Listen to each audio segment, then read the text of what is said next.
Okay, so this is not a full review about the ET5411A Plus. I'm just going to show you a little bit the basics so you can see about what you can expect from this battery tester here. You can see it's connected with 110 volts, goes directly into the back here, so we don't need an external power adapter. Transformer is built in here, and so we have some kind of connection here which we could use. I think it's a programmable connection. We also have USB, but I think there's no standard program which we could use for that. And so when we turn it around, you can see the main functions here. It's not too difficult, but we don't have a touch screen, so we have only these buttons here and here a little bit something which we can use directly, or for some functions which are displayed on the screen. So to turn it on, we use the red button,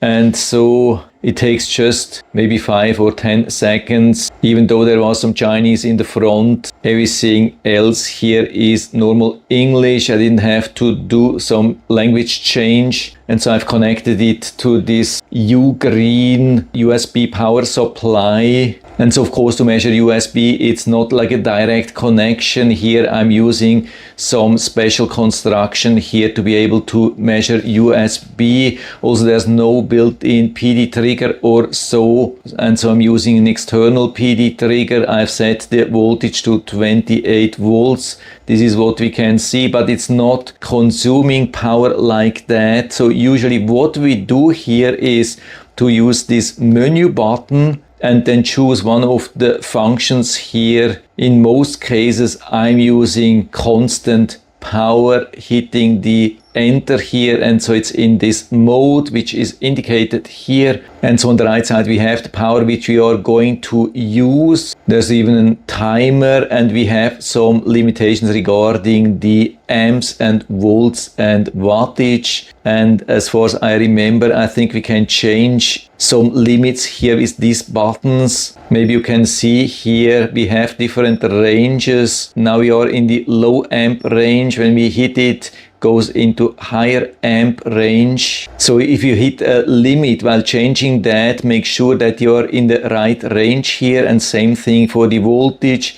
Here the voltage limit is 21 volts, and even if you go here with the cursor, you can't change that unless you change it here again. That's very important to know. So we are in the highest setting, I think 16 amps maximum, 510 volts, 410 watts. But again, we can change that, but I think only right after hitting this menu.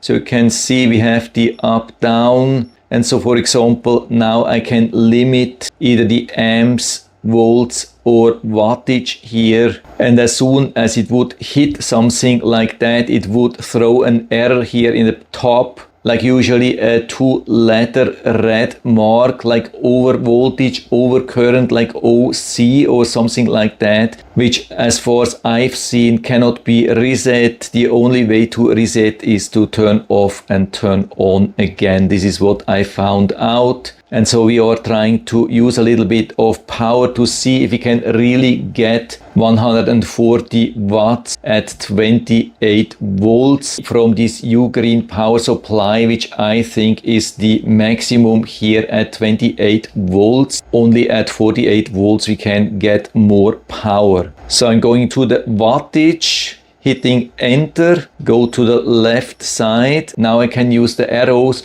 or I can use this dial here, you can see. So I can increase the power, but this is just the planned power. To use real power, I have to hit the on button. So everything seems to be good. 10 watts shouldn't be a problem. So I hit the on. Now you can see the red dot here, which means it's consuming real power. We can see 0.36 amps is consumed. Goal is 10 watts, and so it's a little bit above, but pretty close, I would say, at least for me, close enough. Of course, probably that wouldn't withstand the scientific analysis or so, but for me, absolutely okay. We can also switch here, entering again. going to the left side. And now, even while it's running, you can see I can increase it to 11, 12. Now you're at 20 watts, and it automatically changes the resistance, so it would hit that goal. We could also go to the left side and then increasing by 10. Now we are at 111, so we are at 140, and I don't know, maybe you heard that now the fan is running a little bit stronger. Of course, this energy has to go somewhere, and of course that's heat, and so we need the fan. I mean, the fan is always running, but not very loud. You could even run it like here in the office, no problem, but when it's high power,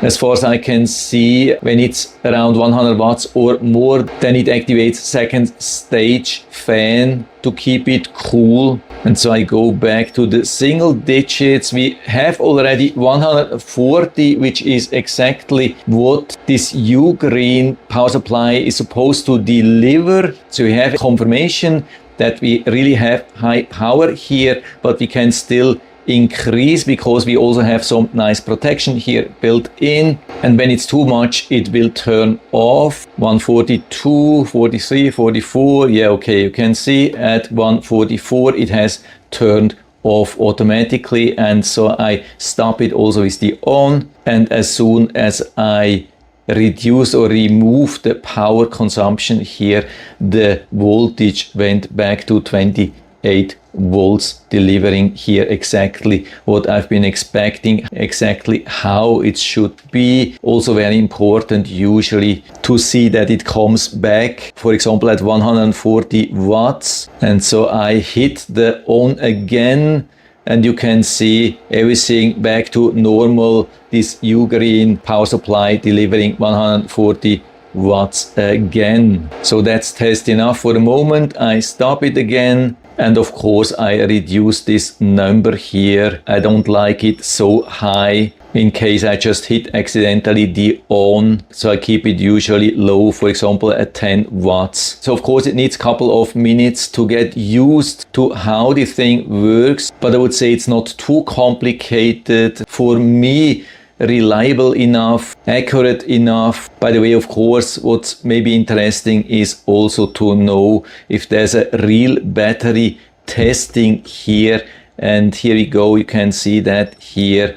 And so of course here we have also the ampere hours and the watt hours, which is super important, of course, to do some battery testing. But I would say that's it for now.